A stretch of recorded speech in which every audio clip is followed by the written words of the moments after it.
Okay guys, today we're going to talk about lesson 11-3.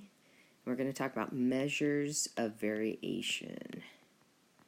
So the last two sets of notes have been on measures of central tendency, so numbers that represent the middle of the data one way or another, what's considered average. And these are variation is how far apart are the numbers from that kind of center idea. So measures of variation, and today's date is 5/16/19. So let's go ahead and launch in, and I know some of you were kind of talking about this showing up on your SBAC, so I'm sorry we're a day late on this one. So measures of central, sorry, there I go again. Go back to the right idea, variation. And these are values that describe the spread, so how far apart, or distribution of a set of data.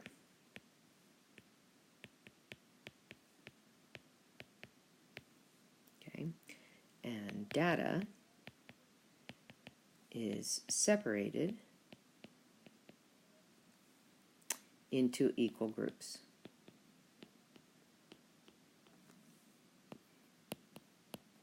Okay, so we're going to take our data, separate it into equal groups, and we're going to look at how far apart things are. Okay?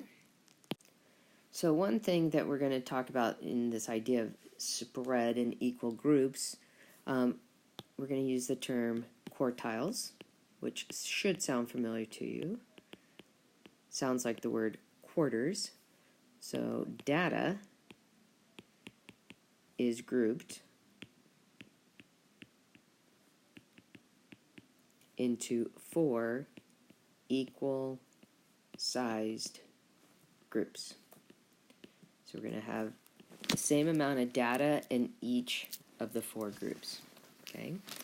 And another guy that works with spread is one we've talked about before, and that's range. So range describes the overall spread. Oops, sorry about that. Overall spread of the data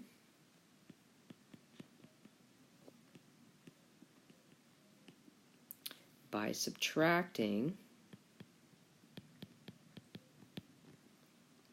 the least value from the greatest value. So remember how I've been talking about putting your numbers in order from least to greatest when you want to do median, help define mode, and actually it's not bad with mean either, just adding up things. We need it for range as well. So subtracting the least value from the greatest value. That way you'll always have a positive answer.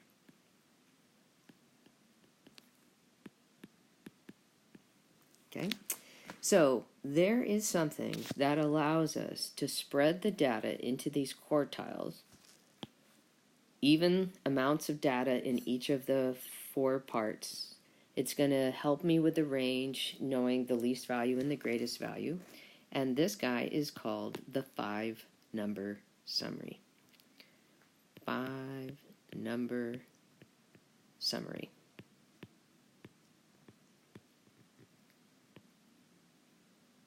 Okay, so when data is in order,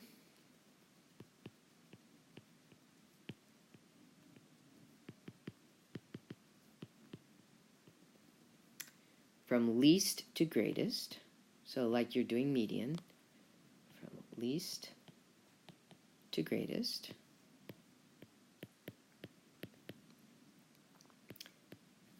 we'll be able to identify the 5-number summary of the data. So there's going to be 5 key values, 1, 2, 3, 4, 5, and I don't think I mentioned that what we will end up with is 2 pages of notes. This is This will all be on one page probably. So the very first thing that we're going to find is something called the least value. That makes sense, right?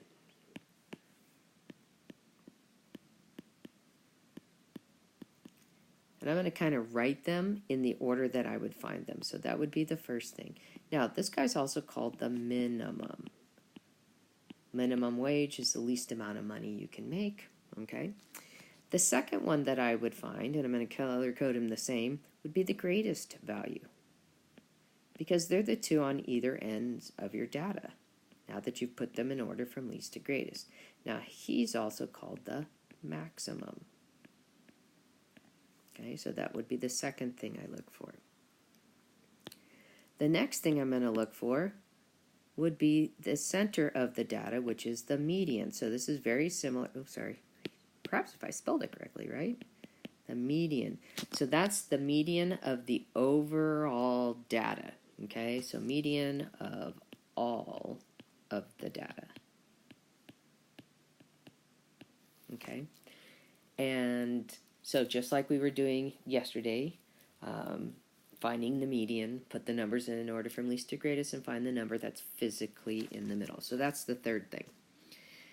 Once I have that, then I'm going to go ahead and find the median of the first half, or the quartile 1, and called the first quartile.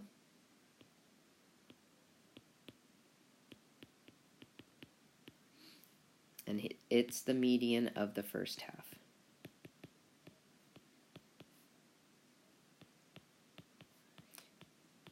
So find the middle of the data from the least value to the median. That's your first quartile. So that would be the fourth thing I look for. And then the fifth thing I would look for would be the only thing left to look for, which would be the third quartile.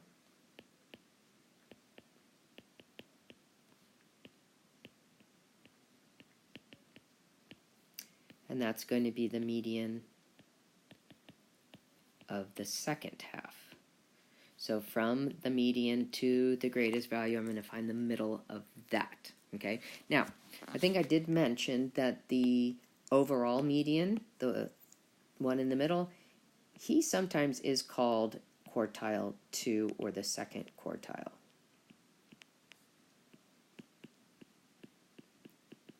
But most of the time they just call him the median. Okay. Now, some of you had mentioned you saw on your SBAC this guy called IQR. IQR. IQR stands for interquartile range.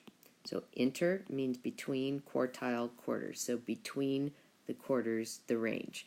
And range, we know, means the difference between the greatest and the least. So what we're doing is we're going to take, to calculate this, we're going to take quartile 3 and subtract from it quartile 1. Okay? That's how we figure out the IQR. Okay? Now the reason why this is so incredibly important is because sometimes we have some numbers in our set of data that are much larger than all the rest, or much smaller than all the rest. And those are called outliers.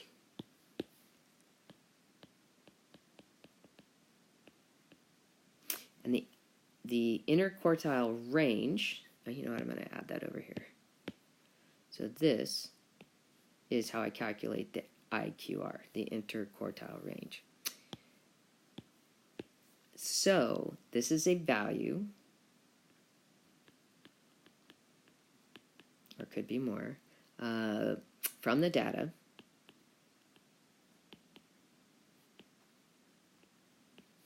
that is either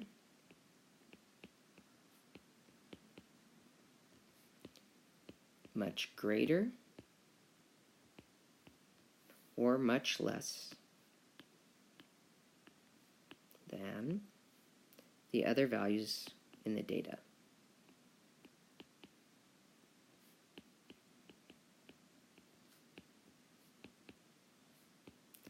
Now, some people think they can just eyeball it, but actually there is a way to figure out an outlier.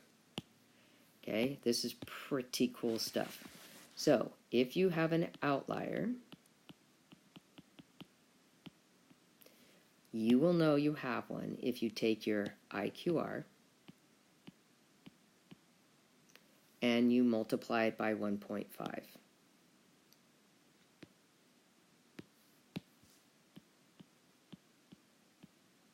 Okay, that value, if you take it and you add it to quartile 3,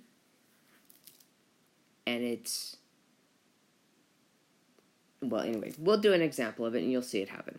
But that is the formula. Your interquartile range, which is the difference between quartile 3 and quartile 1.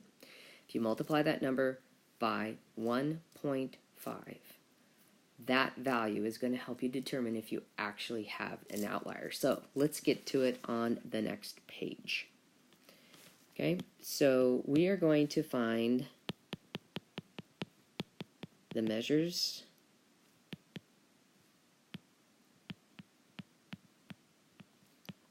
of variation for the data.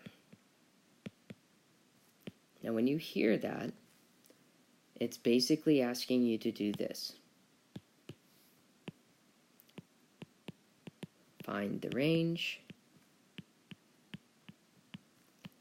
and the 5-number summary.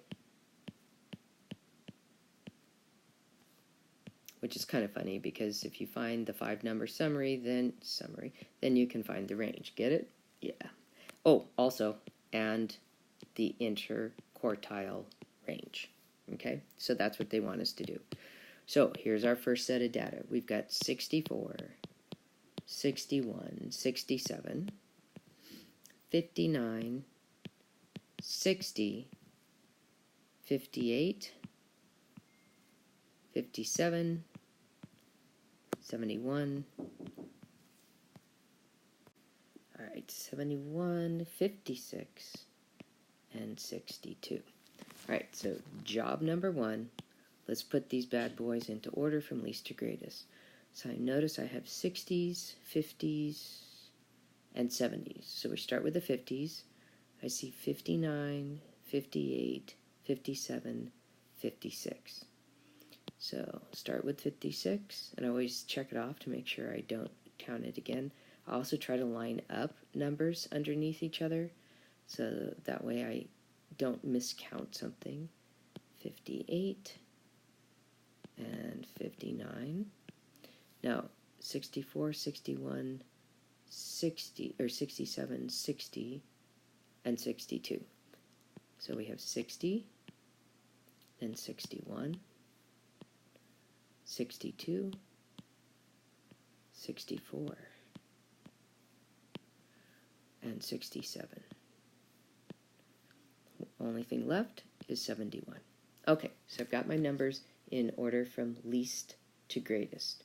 So I'm going to go ahead and find my 5-number summary. So let's start with the minimum and the maximum.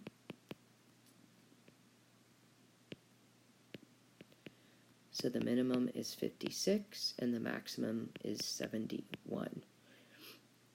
Then I'm going to find the median. So I have 10 numbers, 1, 2, 3, 4, 5, 6, 7, 8, 9, 10. So if I cut 10 in half, that's a 5, so it's after the 5th number would be the median. Not the 6th number, but after the 5th. So 1, 2, 4, 5. So it's going to fall right in between 60 and 61. Now I have two choices. I can just go, hey, wait a second. I can do that math. Halfway between 0 and 1 would be a half. So you can say the answer is just 60.5 or 60 and a half. Or, I'll show you again, we can add them and divide by 2. So we're finding the mean of those two middle numbers. So that's going to be 60 and a half. Okay? So either mentally or physically doing it with the calculations. And then quartile 1. Let's see, so we have 1, 2, 3, 4, 5 numbers. in the first half, so that makes 58, the quartile 1, and then let's do quartile 3 is going to be the middle of the second half, and that's going to be 64. Okay, now that I've got everything, I need to find range. So range takes the maximum and the minimum and subtracts them. So I get 15 is my range. And then we wanted to figure out IQR. And we're going to take our quartile 3 and subtract from it quartile 1. Oops, sorry, I didn't want to put them there, which is the 58. And that's going to give me a difference of 6. Okay, so that's going to be my IQR. Okay, and then we can kind of look at that data and we can kind of make some ideas here. So for example, 1/4 of the data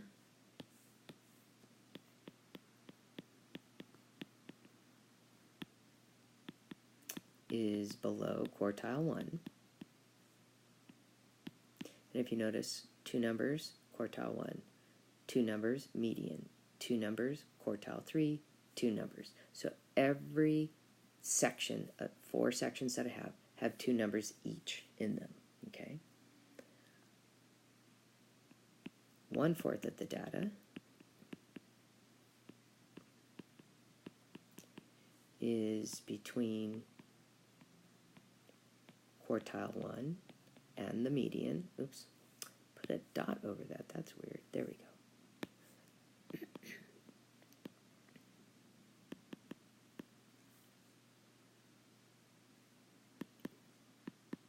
1/4 of the data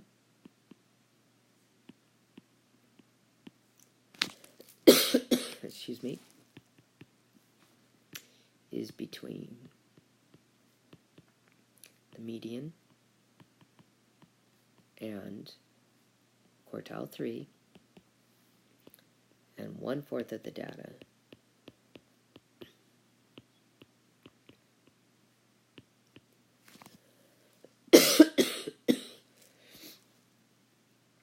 is above quartile 3. So each of those key ideas, the Q1, the median, the Q3, separates all our data into 4 equal-sized groups, 1/4 or 25%. Now, what's interesting about the IQR, it covers 2 of those sections. So the IQR covers half, or 50% of the data. Okay, just like from the minimum to the median is 50% of the data, and from the median to the greatest value, and the maximum would be 50% of the data. Now the next set of questions is going to deal with the outliers. So this one's going to say, find any outliers.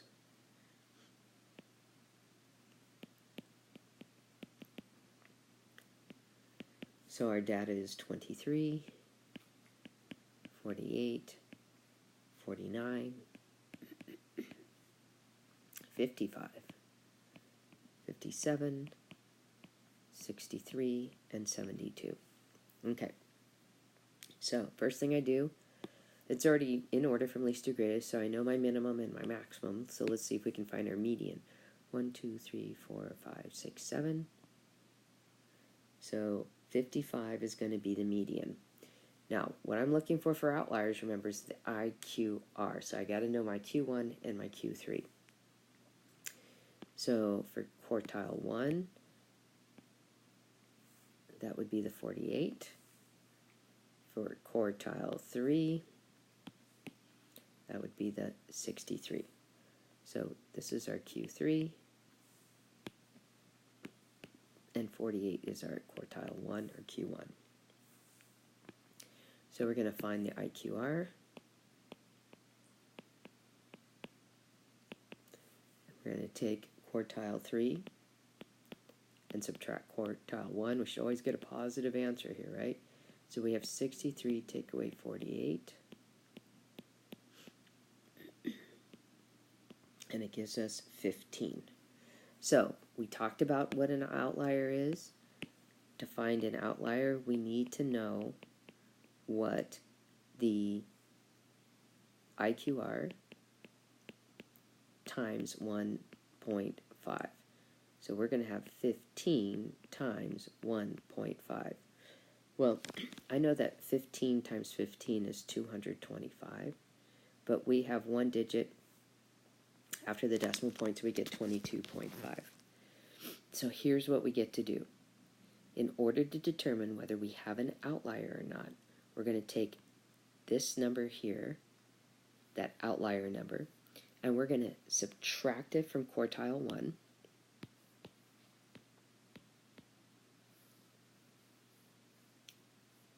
So we're going to subtract that quartile 1 number and the 22.5.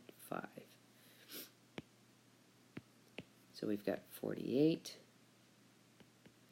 and we want to subtract 22.5 from it. So we're going to do our subtraction, do this, we got a 5, 7 take away 2 is 5, and we get 25.5. So what this number says,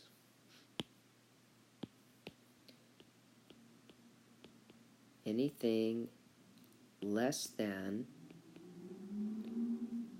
25.5 is an outlier.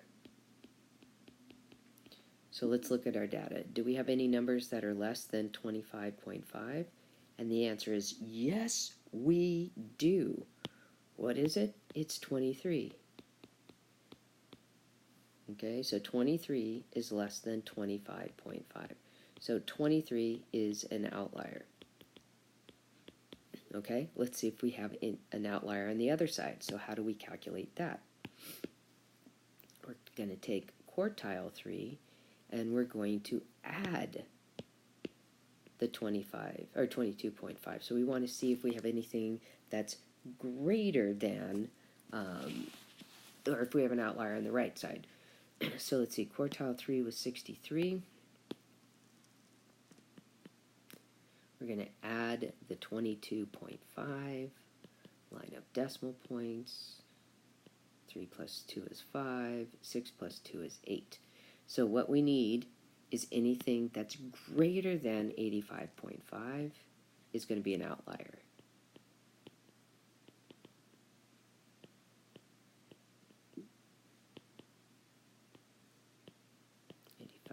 .5 is an outlier. And so we'll look at our data. Do we have anything greater than 85.5? And the answer is no. We have 72. So we don't have an outlier on that side. So our conclusion is 23 is an outlier. So no eyeballing. We're going to have to calculate it. Okay? All right. Good luck with this.